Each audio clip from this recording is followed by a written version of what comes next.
नमस्कार, news room live देख रहे हैं आप और मैं हूं आपके साथ शीतल शर्मा और मेरे साथ मेरी सहयोगी chiffon Sharma. News room live में बात होगी देश और दुनिया से जुड़ी तमाम बड़ी अहम खबरों की। देश से जुड़ी हर खबर आपके सामने होगी, मौसम से लेकर सियासत तक और सियासत से लेकर समाज तक। साथ ही साथ बात विदेशों की भी, जहां पर डोनाल्ड ट्रंप का हर बयान इस वक्त खबरों की सबसे बड़ी सुर्खी बनता जा रहा है। शुरुआत आज की मुख्य खबरों के साथ करेंगे, अहम खबरों के साथ करेंगे और आज की पहली बड़ी खबर रहने वाली है भारत लौटा ईरान से एक और बैच। यानी ईरान में जो खलबली मची हुई है उसके बाद भारत सरकार ने कई लोगों को वापस भारत की धरती पर लौटाया है और आज सबसे बड़ी बात यह है कि एक और बैच भारत के एयरपोर्ट पर पहुंच चुका है। बिल्कुल, इसी बीच बात की जाएगी राजधानी दिल्ली को लेकर, जहां पर नवनियुक्त भारतीय जनता पार्टी के राष्ट्रीय अध्यक्ष यानी कि नितिन नवीन वो दिल्ली पहुंचे और दिल्ली में उनकी तरफ से एक मुख्य बैठक का जो है वो आयोजन किया गया और उनकी तरफ से अध्यक्षता की गई है। साथ ही बात होगी भारतीय जनता पार्टी को लेकर, क्योंकि एक्शन में बीजेपी के नए अध्यक्ष आ चुके हैं। कल उन्होंने पदभार संभाला और आज उन्होंने साउथ को कई प्रभारी दिए और साथ साथ अगले चुनाव में होने वाली जो रणनीति है उसको तैयार करने के लिए एक्टिव मोड कर दिया है। बातचीत बड़े नेताओं से हो रही है और सबसे बड़ी बात यह है बीजेपी के लिए यह है कि जो साउथ का एरिया है वो बीजेपी के उतना करीब नहीं रहा है और अब वो रणनीति भी तैयार की जा रही है। बिल्कुल, इसी बीच बात करेंगे उत्तर प्रदेश के संभल को लेकर, जहां पर संभल में मुख्य न्यायिक मजिस्ट्रेट का तबादला हुआ है और इसी बीच में आदित्य सिंह को संभल का नया जो पदभार है वो सौंपा गया है। बिल्कुल, साथ ही एक और बड़ी खबर की होगी और ये खबर होगी यूपी के बाद छत्तीसगढ़ में भी बुलडोजर कार्रवाई की गई है। यानी छत्तीसगढ़ में भी यूपी के तर्ज पर ही बुलडोजर चलाया गया है। मामला पूरा क्या है वो भी हम आपको विस्तार से बताएंगे, लेकिन फिलहाल शुरुआत ईरान से जुड़ी ब्रेकिंग के साथ इस वक्त करेंगे। ईरान से भारतीय छात्रों का दूसरा बैच भारत पहुंच गया है और बड़ी राहत की सांस उन सभी विद्यार्थियों ने और उन लोगों ने ली है जो ईरान से भारत लौटे हैं। अब तक 200 से ज्यादा भारतीय सुरक्षित लौट चुके हैं। ईरान में हिंसा के मद्देनजर घर वापसी की गई है। ईरान में हिंसा के चलते करीब 3000 मौत हुई हैं। अलग अलग आंकड़े हर मीडिया रिपोर्ट के मुताबिक सामने आ रही है। ईरान में फंसे भारतीय छात्रों का दूसरा बैच सामने आ चुका है। मंगलवार रात को सुरक्षित भारत लौट आए हैं और उनके चेहरों पर, उनके परिवार के चेहरों पर भी खुशी की झलक देखने को मिल रही है। बिल्कुल, आपको बता दें कि जम्मू कश्मीर स्टूडेंट एसोसिएशन यानी कि JKSA के मुताबिक मौजूदा हालातों के बीच में ये वापसी छात्रों और तमाम उन परिवारों के लिए एक बड़ी राहत लेकर आई है।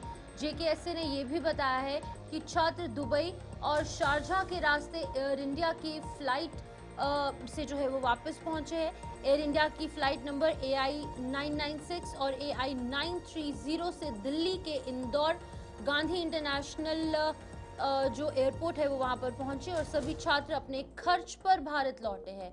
हालांकि ये तमाम चीजें बात की है, लेकिन बात सबसे बड़ी है सुरक्षा को लेकर।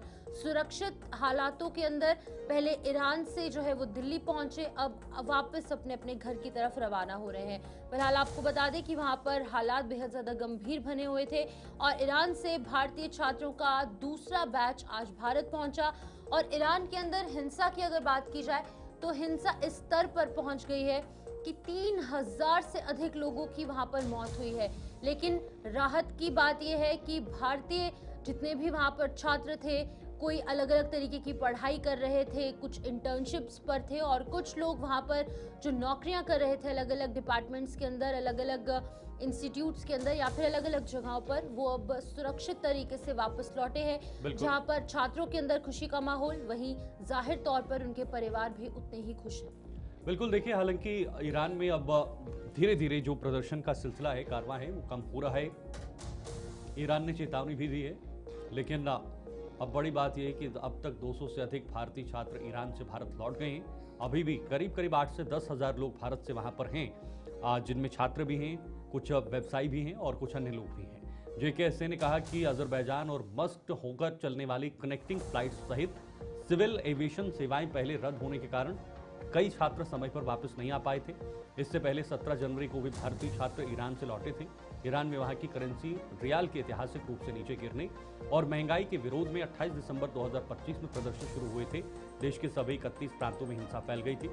इससे भारतीय विदेश मंत्रालय ने और तुरंत कदम उठाया और जितने भी लोग हैं उन्हें कहा कि आप वहां के दूतावास से, यानी भारतीय दूतावास जो ईरान में है, उनसे संपर्क कीजिए। नंबर भी जारी किए, लोगों ने संपर्क साधा और करीब करीब 2 जो फ्लाइट्स हैं वो भारतीयों को लेकर भारत पहुंची है और लगभग 220 के आसपास लोग जो हैं वो भारत लौटाए गए हैं।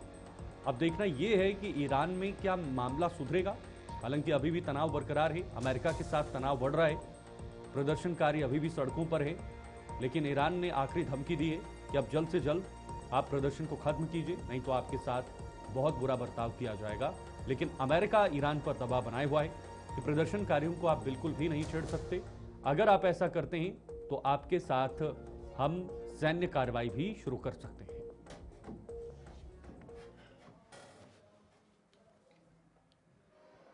इसी बीच आगे बढ़ेंगे जहां पर बात होगी भारतीय जनता पार्टी के नवनियुक्त राष्ट्रीय अध्यक्ष को लेकर, नितिन नवीन को लेकर, जो कि एक्शन मोड में नजर आ रहे हैं और कल ही आधिकारिक तौर पर उनके नाम का ऐलान हुआ और आज दूसरे दिन ही वो लगातार एक्शन में नजर आ रहे हैं। आपको बता दें कि भारतीय जनता पार्टी के नए अध्यक्ष पार्टी मुख्यालय में बैठक के लिए पहुंचे और भारतीय जनता पार्टी मुख्यालय के अंदर संगठनात्मक बैठक है और इस बैठक में भारतीय जनता पार्टी के तमाम बड़े नेता और कार्यकर्ता मौजूद है। आपको बता दें कि भारतीय जनता पार्टी के राष्ट्रीय अध्यक्ष नितिन नवीन पार्टी मुख्यालय में भारतीय जनता पार्टी की जो संगठनात्मक बैठक है उसके लिए पहुंचे और आगे की रणनीति निर्धारित की जाएगी, किस तरीके से 2026 में पश्चिम बंगाल, 2027 के अंदर उत्तर प्रदेश और आने वाले सालों के अंदर किस तरीके से अलग अलग विधानसभा चुनाव और साथ ही साथ लोकसभा चुनाव, पार्लियामेंट्री इलेक्शंस को लेकर रणनीति निर्धारित की जाएगी। बिल्कुल, देखिए बहुत महत्वपूर्ण है क्योंकि कल ही उन्होंने ये पदभार संभाला है और बीजेपी मुख्यालय में संगठनात्मक बैठक भी हुई और शुरू होते ही उन्होंने सबसे पहले फोकस करना शुरू कर दिया है, साउथ पर फोकस किया है, दक्षिण भारत पर, क्योंकि दक्षिण भारत में उस तरह का लिहाजा भारतीय जनता पार्टी का नहीं है, उस तरह का वर्चस्व भारतीय जनता पार्टी का नहीं है। दक्षिण भारत से भारतीय जनता पार्टी ने उपराष्ट्रपति को चुना है, उससे जरूर एक संकेत दिया है कि आने वाले दिनों में उनका पूरा फोकस दक्षिण भारत, जिसमें तमिलनाडु जैसे राज्य हैं, जिसमें कर्नाटका जैसे राज्य हैं या उसके अलावा तेलंगाना जैसे राज्य हैं, इन केरला जैसे राज्य हैं, इन राज्यों में भारतीय जनता पार्टी की सरकार नहीं है और कुछ ऐसे भी राज्य हैं जहां पर बीजेपी अभी तक कभी सरकार नहीं बना पाई है। तो वो इतिहास बनाने के लिए अब बीजेपी ने कुछ रणनीतियां तैयार की हैं, कुछ बदलाव किए हैं। भारतीय जनता पार्टी के एक युवा नवेले अध्यक्ष बनाए गए, राष्ट्रीय अध्यक्ष बनाया गया और उसके बाद अब कुछ दिनों तक ये जो कहीं ना कहीं जो स्ट्रेटजी है वो तैयार होगी और आने वाले समय में जो भी चुनाव होने हैं, जहां जहां पर भी चुनाव होने हैं, उन पर फोकस किया जा सकता है।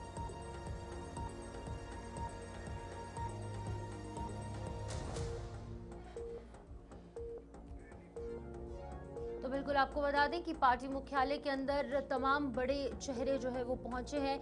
सिर्फ नितिन नवीन ही नहीं, कई ऐसे बड़े चेहरे हैं जो कि इस मीटिंग के अंदर शामिल हो रहे हैं और मेन फोकस रहने वाला है आने वाले जो भी इलेक्शंस, चाहे पार्लियामेंट के इलेक्शंस हो, कुछ सालों के बाद होंगे, लेकिन 2029 में ये अगले चुनाव देखने को मिलेंगे इंडिया लेवल पर और अलग अलग राज्यों के अंदर किस तरीके से पकड़ को और मजबूत किया जाए। हालांकि नॉर्थ इंडिया की बात करेंगे तो नॉर्थ इंडिया के अंदर ऑलमोस्ट सभी जितने भी स्टेट्स हैं, चाहे हम बात करेंगे दिल्ली की, बिहार की, हरियाणा की, या फिर अगर हम बात करेंगे यहाँ पर उत्तर प्रदेश की या फिर उत्तराखंड की बात करेंगे, ये तमाम वो राज्य हैं जहाँ पर ऑलरेडी भारतीय जनता पार्टी की सरकार है। लेकिन बाकी की जगहों पर किस तरीके से और पकड़ को मजबूत किया जाएगा, बूथ लेवल के कार्यकर्ता से लेकर बड़े नेताओं तक किस तरीके से और ये रणनीति निर्धारित की जाएगी कि भारतीय जनता पार्टी की सरकार, एक जो वेब लगातार क्रिएट किया जा रहा है भारतीय जनता पार्टी की तरफ से सभी राज्यों के अंदर, इसको और कैसे मजबूत किया जाए। खास तौर पर साउथ इंडिया के अंदर अगर हम बात करें, जैसे शीतल ने कहा, केरला, कर्नाटका, तमिलनाडु, आंध्र प्रदेश, ये तमाम वो एरियाज हैं, ये तमाम वो राज्य हैं जहां पर कि भारतीय जनता पार्टी का मेन फोकस रहने वाला है। यहाँ के लोगों को किस तरीके से भारतीय जनता पार्टी अपनी जो कल्याणकारी योजनाएं हैं उनका लाभ देगी या फिर किस तरीके से और पकड़ को मजबूत किया जाएगा, इन तमाम मुद्दों को लेकर संगठनात्मक जो यहाँ पर मीटिंग चल रही है उसको लेकर तैयारियां देखने को मिलेंगी। हमारे साथ ताबिश कमाल ज्वाइन कर चुके हैं, हमारे संवाददाता दिल्ली से। ताबिश, अभी कल ही आधिकारिक तौर पर नाम का ऐलान हुआ है और आज ही वो एक संगठनात्मक बैठक के लिए दिल्ली पहुंच चुके हैं, वहां पर तमाम बड़े नेता और कार्यकर्ता मौजूद हैं। क्या मुद्दा रहने वाला है इस मीटिंग का और कौन कौन पहुंचा है यहाँ पर? देखिए, मैं आपको बता दूं कि चूंकि भारतीय जनता पार्टी हमेशा चुनाव मोड पर रहती है और हम्म। ऐसे में क्योंकि तमाम प्रदेशों के मुख्यमंत्री पिछले 2 दिन से दिल्ली के अंदर मौजूद हैं, तमाम प्रदेशों के जो प्रदेश अध्यक्ष हैं, जो डेलीगेट्स हैं, जो आए थे राष्ट्रीय अध्यक्ष के नामांकन में, राष्ट्रीय अध्यक्ष की चुनावी प्रक्रिया में जो दिल्ली पहुंचे थे, वो सभी लगभग दिल्ली मौजूद है। तमाम जो प्रभारी हैं और राष्ट्रीय स्तर के जो नेता हैं, वो सभी दिल्ली में मौजूद हैं। ऐसे में जो मीटिंग्स कॉल की जा रही हैं, वो अलग अलग राज्यों को लेकर की जा रही हैं, चाहे वो केरल हो, तेलंगाना हो, पंजाब, पश्चिम बंगाल, आसाम। इन राज्यों को लेकर के वन बाय वन नितिन नवीन अपने जो पार्टी के सीनियर लीडर हैं उनसे बैठक करेंगे और आने वाले विधानसभा चुनाव की तैयारियों का जायजा लिया जाएगा। एक रणनीति तैयार की जाएगी कि किस तरह से आगे इन विधानसभा चुनाव में उतरना है, किस तरह से किस राज्य में किस रणनीति के तहत उतरना है। क्योंकि देखिए, हर राज्य का जो भौगोलिक और राजनीतिक परिक्षेप है, वो पूरी तरह से अलग नजर आता है।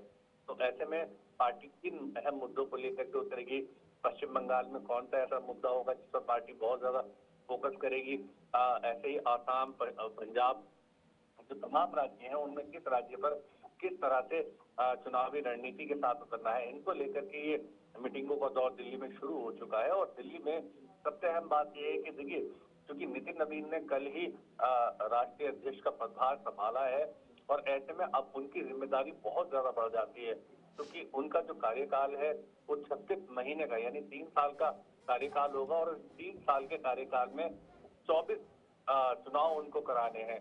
तो ऐसे में उनकी जिम्मेदारी बढ़ जाती है। अभी उन्होंने कार्यभार संभाला है और कार्यभार संभालते ही कई राज्यों के विधानसभा चुनाव पूरी तरह से तैयार है। इसी साल के अंत तक, मिड तक और अगले साल की शुरुआत में कई राज्यों के अंदर विधानसभा चुनाव होने हैं। ऐसे में रणनीति तैयार करनी है उन राज्यों को लेकर जहां पर भारतीय जनता पार्टी सत्ता में नहीं है। सबसे महत्वपूर्ण ये है, कई राज्य ऐसे हैं जहां पर भारतीय जनता पार्टी लगातार सत्ता में आने की कोशिश कर रही है, लेकिन सत्ता उन राज्यों में भारतीय जनता पार्टी से दूर है। चाहे वो पंजाब हो, चाहे वो तेलंगाना हो, चाहे वो पश्चिम बंगाल हो, ये ऐसे राज्य हैं, या केरल हो, ये ऐसे राज्य हैं जहां पर भारतीय जनता पार्टी की परफॉर्मेंस बहुत बेहतर नहीं रही है और इसीलिए पार्टी अपनी रणनीति के तहत उतर रही है मैदान में। और हर राज्य के प्रभारी को नियुक्त किया गया है, हर राज्य में सह प्रभारी लगाए गए हैं, जिससे ग्राउंड जीरो तक पहुंचा जा सके और एक रणनीति के तहत काम किया जा सके।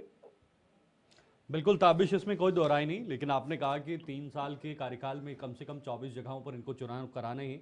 2029 में लोकसभा के चुनाव भी होने हैं और ऐसे में क्या उनका आधार और ये पूरी जिम्मेदारी भी उनके कंधों पर रहेगी कि कैसे आधार बनाना है, कैसे 2029 के चुनाव के लिए अभी से तैयारी शुरू करनी है लोकसभा के लिए, क्योंकि राष्ट्रीय अध्यक्ष की सबसे बड़ी जिम्मेदारी लोकसभा होती है। बिल्कुल, देखिए, सबसे बड़ी जो जिम्मेदारी होगी वो सिर्फ लोकसभा चुनाव नहीं, बल्कि उत्तर प्रदेश का विधानसभा जो चुनाव होगा वो भी बहुत बड़ी चुनौती होगी, क्योंकि वो इन्हीं के कार्यकाल में आने वाला है। और ऐसे में ये बड़ी चुनौती होती है, आप जब ऐसे राज्य की बात करते हैं जो हिंदुस्तान का सबसे बड़ा राज्य है, जहाँ से खुद देश के प्रधानमंत्री सांसद हैं, नेता विपक्ष वहां से सांसद हैं, 2 महत्वपूर्ण पद होते हैं, वो दोनों ही वहीं से सांसद हैं, तो आपके लिए चुनौतियां बढ़ जाती हैं। उत्तर प्रदेश बहुत बड़ा राज्य है और उत्तर प्रदेश के चुनाव भी इन्हीं के कार्यकाल में होने हैं और ऐसे में आपकी जिम्मेदारी बढ़ जाती है किस तरह से कार्यकर्ताओं के अंदर सरकार और संगठन के बीच समन्वय बैठाना है। लेकिन नितिन नवीन एक मंझे हुए कार्यकर्ता है भारतीय जनता पार्टी के, उन्होंने सरकार और संगठन दोनों में काम किया, उन्हें दोनों का अनुभव है और ऐसे में उनके अनुभव का अब पार्टी को यहाँ पर फायदा मिलेगा। हालांकि ये कितना फायदा मिलेगा तो आने वाला वक्त बताएगा, लेकिन कोशिश ये रहेगी कि नितिन नवीन अपनी तरफ से 100% परफॉर्मेंस दे और पार्टी के लिए बेहतर किया जा सके। लोकसभा का चुनाव हो या कई राज्यों के अंदर विधानसभा का चुनाव हो या कई महानगर पालिकाओं के चुनाव हो, ये सब बड़ी चुनौती रहेंगे भारतीय जनता पार्टी के लिए और खास तौर से राष्ट्रीय अध्यक्ष के लिए, क्योंकि नया नया कार्यभार संभाला है और ऐसे में संगठन और सरकार के बीच समन्वय होना चाहिए। प्रदेश सरकार और केंद्र सरकार और संगठन के बीच समन्वय, ये बड़ी जिम्मेदारी उनके कंधों पर है। शीतल, बिल्कुल, बहुत बड़ी जिम्मेदारी रहेगी। बहुत बहुत शुक्रिया आपका ताबिश, ये तमाम अपडेट साझा करने के लिए। तो ताबिश कमाल हमारे संवाददाता हमारे साथ जुड़े हुए थे, जिन्होंने कहा कि लोकसभा चुनाव भी उसके लिए आधार बनाना होगा, उसके लिए विधानसभा चुनाव से गुजर कर जाना पड़ेगा, उसके बाद 2029 की बारी होगी। बात राजधानी दिल्ली की, जहां पर बयानबाजी का दौर जारी है। सौरभ भारद्वाज के बयान पर बीजेपी ने पलटवार किया है। कहा, अनुसूचित जाति जनजाति के भाई बहनों का अपमान हो रहा है। बाबा साहेब अम्बेडकर के संविधान पर अनर्गल टिप्पणी की सचदेवा ने कहा। दिल्ली बीजेपी अध्यक्ष वीरेंद्र सचदेवा ने कहा है कि कल जो सौरभ भारद्वाज ने बयान दिया है वे बाबा साहेब अम्बेडकर के संविधान और हमारे अनुसूचित जाति जनजाति के भाई बहनों का अपमान है। कल उन्होंने कुछ अनर्गल टिप्पणियां भी की हैं और मैं उनसे ये पूछना चाहता हूं कि अगर दलित समाज से डॉक्टर रामनाथ कोविंद और जनजाति समाज से द्रौपदी मुर्मू राष्ट्रपति बनती है तो सभी दलित जनजाति भाई बहनों का गौरव बढ़ता है, लेकिन सौरभ भारद्वाज ने जो टिप्पणी की है वो निंदनीय है। अरविंद केजरीवाल को तुरंत सौरभ भारद्वाज को पार्टी से बर्खास्त करना चाहिए और खुद आकर माफी मांगनी चाहिए, ये भी उन्होंने मांग की है। बयान भी सुनाएंगे, लेकिन सबसे बड़ी बात यह है कि दिल्ली में कुछ दिनों से लगातार बयानबाजों की जो दौर है वो चल रहा है। इसमें सबसे पहले आतिशी जो दिल्ली के पूर्व मुख्यमंत्री हैं उन्होंने बयान दिया असेंबली के अंदर। उसके बाद खलबली इतनी मच गई कि उस बयान की आधिकारिक तौर पर उसकी जांच करनी पड़ी, उसकी हुई भी। उसका निशाना पंजाब था, लेकिन अब जो अनुसूचित जाति जनजाति को लेकर ये बयानबाजी या वार पलटवार हो रहा है, इससे भी कहीं ना कहीं आने वाले चुनाव से पहले एक बड़े संकेत भारतीय जनता पार्टी और सामने आम आदमी पार्टी की तरफ से दिए जा रहे हैं। अगले साल पंजाब में भी विधानसभा के चुनाव हैं। सुनिए जरा वीरेंद्र सचदेवा ने क्या कहा। दिया है वो बाबा साहब अम्बेडकर के संविधान का और हमारे अनुसूचित और जनजाति समाज के जो भाई बहन हैं उन सब का अपमान है। कल उन्होंने कुछ अनर्गल टिप्पणियां की हैं और वो उनकी मजबूरी भी है। वैसे तो मैं उनके पूरे प्रेस वक्तव्य का निंदा करता हूं, लेकिन अगर आपने वो प्रेस वक्तव्य देखा होगा तो उसकी जो अंतिम 2 लाइनें हैं उसको समझने की जरूरत है, जिसमें उन्होंने कहा है कि एनडीए सरकार में जो दोनों राष्ट्रपति बने उनकी नियुक्ति पर उन्होंने कुछ टिप्पणी की है। और जो उनकी लाइन है मैं पढ़ के सुनाता हूं आपको कि यहाँ तक कि राष्ट्रपति के पद पर भी ऐसे ढूंढ ढूंढ कर लोग बिठाए जिनके सामने बाकी नेता बड़े दिखें। अब मैं उनसे एक ही सवाल पूछना चाहता हूं कि अगर दलित समाज के डॉक्टर रामनाथ कोविंद और जनजाति समाज से महामहिम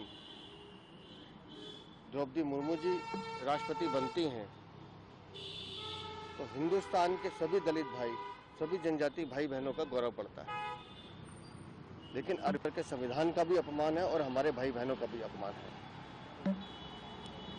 और मुझे तो लगता है कि तुरंत अरविंद केजरीवाल को सौरभ भारद्वाज को बर्खास्त करना चाहिए और खुद अरविंद केजरीवाल को आकर इस टिप्पणी के लिए माफी मांगनी चाहिए कि पूरे दलित समाज का और जनजाति समाज पर जो टिप्पणी की है यह अशोभनीय है।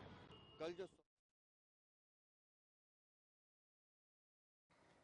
अब बात उस खबर की करेंगे जिसने पिछले कुछ दिनों से सिस्टम पर सवाल खड़े किए हैं और उम्मीद से जो भरी ये पूरी कहानी है उसको तोड़ दिया है। खबर है नोएडा से। मृतक इंजीनियर के पिता की गुहार के बाद नहीं बचाया गया। सीएम योगी से मुलाकात करने की इच्छा जताई है, क्योंकि नोएडा का इलाका है, उत्तर प्रदेश में आता है और एसआईटी के गठन पर मृतक के पिता ने संतोष जताया है।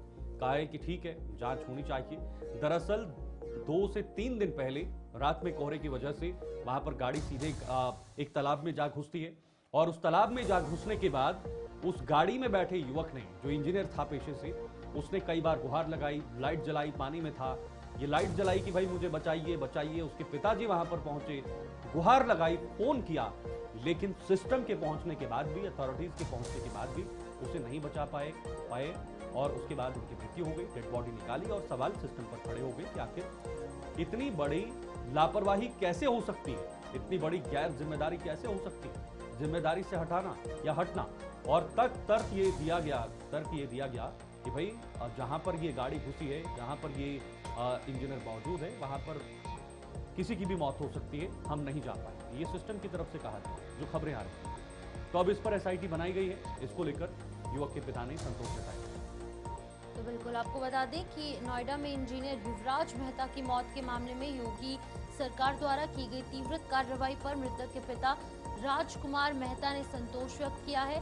हालांकि दुख जरूर है कि उनका बेटा अब इस दुनिया में नहीं है और ये बेटे की तस्वीर आप देख सकते हैं। ये मृतक हैं जिनका नाम कि युवराज मेहता है। उनके पिता ने अब ये कहा है कि सरकार द्वारा जो विशेष जांच टीम यानी कि SIT का गठन किया गया है, उन्हें न्याय की आशा मिली है और उन्हें विश्वास है कि उनके बेटे की आत्मा न्याय आवश्यक प्राप्त होगी। लेकिन अभी फिलहाल की अगर बात की जाए तो ये पूरा मामला जो है वो तूल पकड़ता जा रहा है और सिस्टम पर कई तरीके के सवाल उठते नजर आ रहे हैं। तो ये तस्वीर जो है ये आप युवराज मेहता की देख सकते हैं, जहां पर कि सिस्टम पर कई तरीके के सवाल उठते नजर आ रहे हैं। हमारे साथ हमारे संवाददाता ज्वाइन कर चुके हैं, उनसे जानेंगे ये पूरा मामला अब क्या कुछ अपडेट इसको लेकर सामने आया है। आपसे जानना चाहूंगी परविंदर, अभी फिलहाल क्या कुछ अपडेट है जहां पर SIT का गठन कर दिया गया है।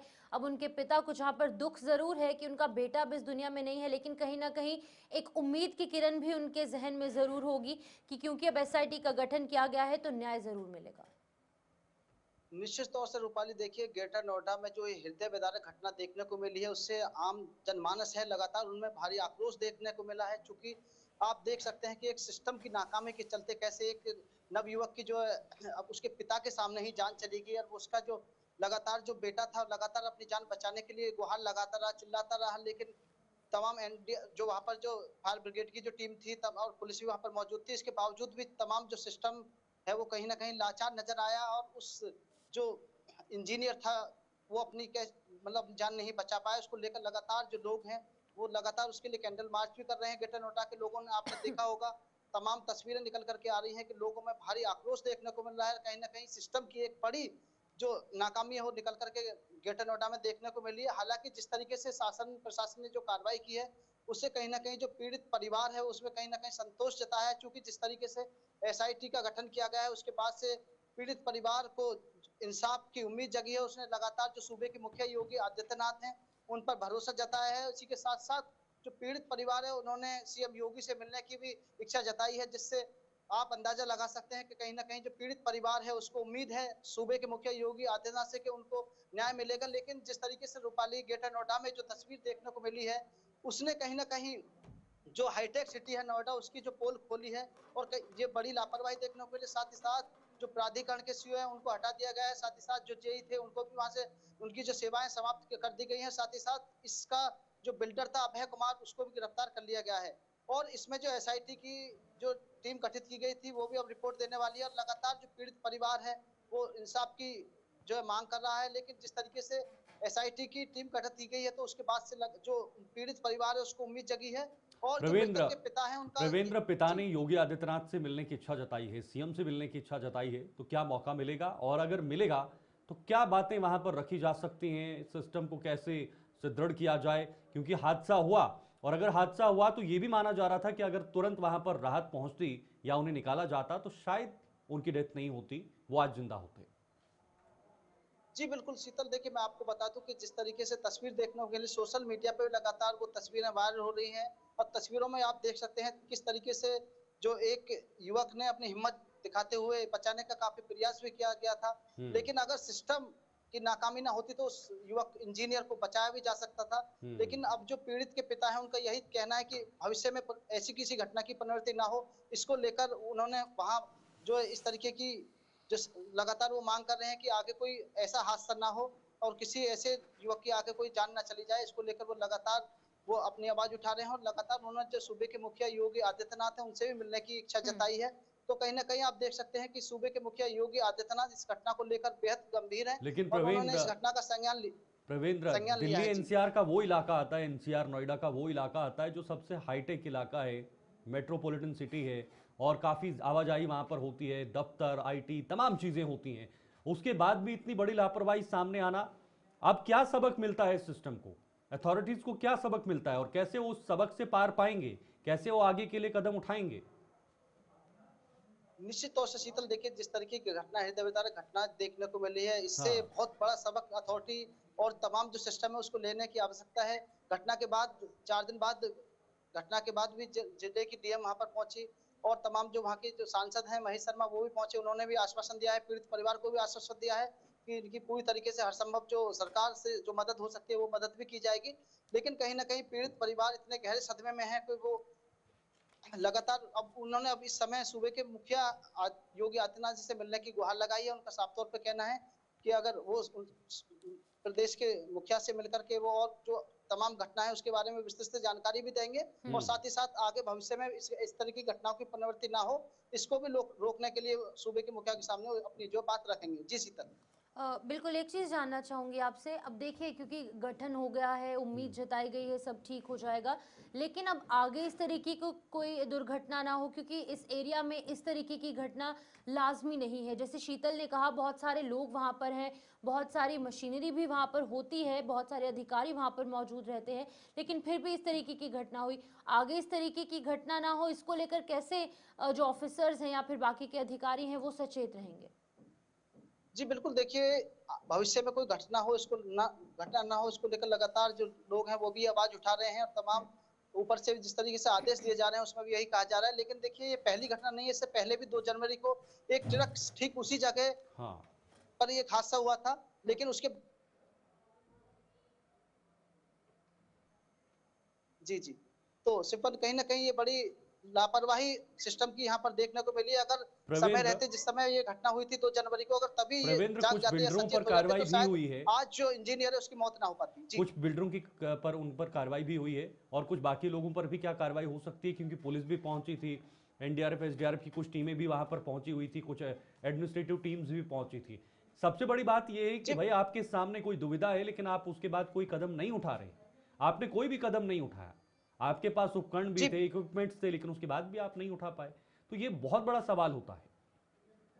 शीतल, निश्चित तौर से देखिए जिस तरीके से सिस्टम के सारे सब कुछ होने के बाद भी आप तस्वीरों पे, आप सोशल मीडिया पे जो तस्वीर निकल करके सामने आई है, हाँ। उससे जो आमजन है उनमें भारी आक्रोश देखने को मिल रहा है। आप देख सकते हैं तस्वीरों में कि जो तमाम वहां पर फायर ब्रिगेड की गाड़ियां भी खड़ी हुई हैं, पुलिस भी खड़ी हुई है, तमाम लोग वहां पर खड़े हैं, लेकिन उस जब वह युवक डूब रहा था तो उसको बचाने के लिए कोई नहीं पहुंचा। तो उसको लेकर तमाम जो लोग हैं कैंडल मार्च निकाल करके अपना विरोध भी जता रहे हैं। तो इससे कहीं ना कहीं सिस्टम की जो बड़ी लापरवाही और नाकामी देखने को मिली है उस पर सवाल लगातार जो लोग हैं वो उठा रहे हैं और आगे भविष्य में इस तरीके की घटना पुनरावृत्ति ना हो इसको लेकर भी लोग लगातार मांग कर रहे हैं। ठीक है, बहुत बहुत शुक्रिया, आपने तमाम जानकारी साझा की। फिलहाल एक उम्मीद की किरण जरूर है उस परिवार में जिन्होंने कि अपना एक यंग जो बेटा है वो खोया है। फिलहाल प्रशासनिक तौर पर हर वो काम किया जा रहा है ताकि न्याय जल्द से जल्द मिल सके। इसी बीच आगे बढ़ेंगे, बात संभल को लेकर होगी, जहां पर बड़े तबादले संभल के अंदर देखने को मिल रहे हैं और मुख्य न्यायिक मजिस्ट्रेट का तबादला भी यहां पर हुआ है।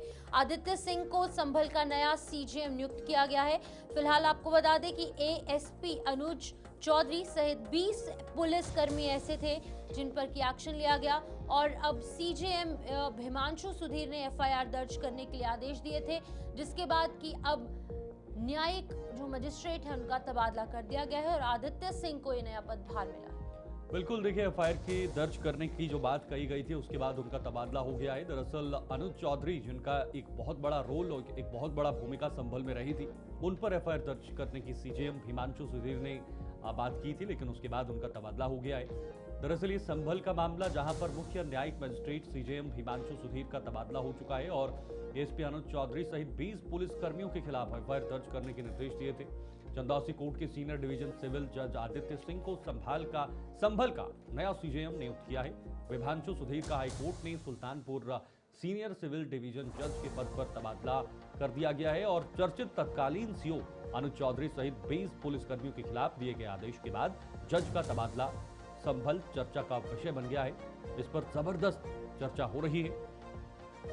अब ये देखना दिलचस्प है कि इस पूरे मामले की जो कहानी है वो कैसे तैयार की गई थी और पुलिसकर्मियों पर एक्शन लेने के बाद या एक्शन बताने के बाद उनका तबादला किया गया। विजेंद्र, बहुत ही दिलचस्प किस्सा ही इसे कहा जा सकता है, सामने आए, जहां संभल में जो तत्कालीन थे एएसपी अनुज चौधरी, उन पर कार्रवाई की बात कही गई थी, उनके साथ साथ 20 पुलिसकर्मियों पर एफआईआर की बात की गई थी, लेकिन उसके बाद उनका तबादला हो गया है। विजेंद्र का विषय बना हुआ है, जिस तरह से सीजीएम जो थे शुभांशु सुधीर, कहीं ना कहीं उनका जो ट्रांसफर तबादला किया गया है, जिस तरह से जो तत्कालीन सीओ थे अनुज चौधरी, उनके खिलाफ उन और जो संभल कोतवाली के एसओ थे, उन शायद 20 पुलिसकर्मियों के खिलाफ उन्होंने संभल हिंसा मामले में आदेश दिया था एफआईआर का। उसके बाद जिस तरह से सीजीएम का तबादला सुल्तानपुर किया गया, सबसे बड़ी बात यह है शीतल, मैं आपको बता दूं कि जो यहाँ जो जज थे आदित्य सिंह, जिन्होंने 24 नवंबर 2024 को संभल हिंसा के सर्वे का आदेश दिया था, अब उनको सीजीएम बना दिया गया है। तो कहीं ना कहीं उनको प्रमोशन दिया गया है, जिन्होंने सर्वे का आदेश दिया था और जिन्होंने एफआईआर का आदेश दिया था, उनको उनका ट्रांसफर कर दिया गया है। तो मैं आपको बता दूं, दबी जुबान से ही सही, लेकिन सरकार जो संभल में कह सकते हैं राजनीतिक सरगर्मियां हैं, वो कहीं ना कहीं अब पूरी तरह से तेज हो गई है और इस मामले को लेकर लोग दबी जुबान से इस चीज को कहीं ना कहीं पूरी तरह से एक चर्चा का विषय बना दिया है। और बना है क्यों नहीं कि जिस तरह से जिन्होंने सर्वे का आदेश दिया उनको प्रमोशन मिला है, और कहीं ना कहीं कह सकते हैं जो शुभांशु सुधीर हैं उनका कहीं ना कहीं डिमोशन हुआ है, जिनको सुल्तानपुर भेजा गया है। तो हालांकि हाई कोर्ट का मामला है, लेकिन कहीं ना कहीं एक बहुत बड़ा दिलचस्प और बड़ी चर्चा का विषय है संभल में आज। बिल्कुल, लेकिन जो एक न्यायिक प्रक्रिया होती है वो क्या कहती है, संवैधानिक तौर पर क्या मायने निकल कर आ रही है? देखिए, मैं आपको बता दूं, अगर कानूनी प्रक्रिया से बात करें तो तबादला एक कानूनी एक अपनी एक नियम है, एक कानून है, क्योंकि जो तबादला होता है हाई कोर्ट से होता है।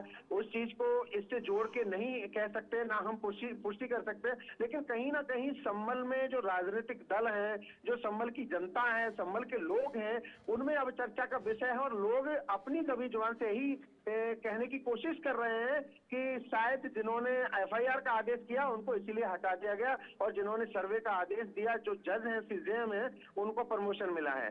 चलिए विजेंद्र, बने रहिएगा, फिलहाल आपके पास दोबारा से लौटेंगे, लेकिन एक बड़ी खबर दर्शकों को बताएंगे। संभल हिंसा के मास्टरमाइंड के घर पर कार्रवाई का मामला सामने आया है और सारिक साठा पर प्रशासन ने शिकंजा कसा है।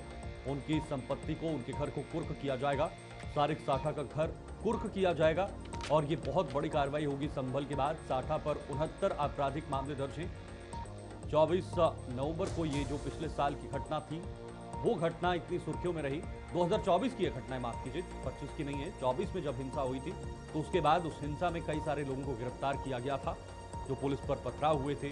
अब गाज जो है वो साठा पर गिरी है। 69 आपराधिक मामले इन पर दर्ज हैं। विजेंद्र बने हुए।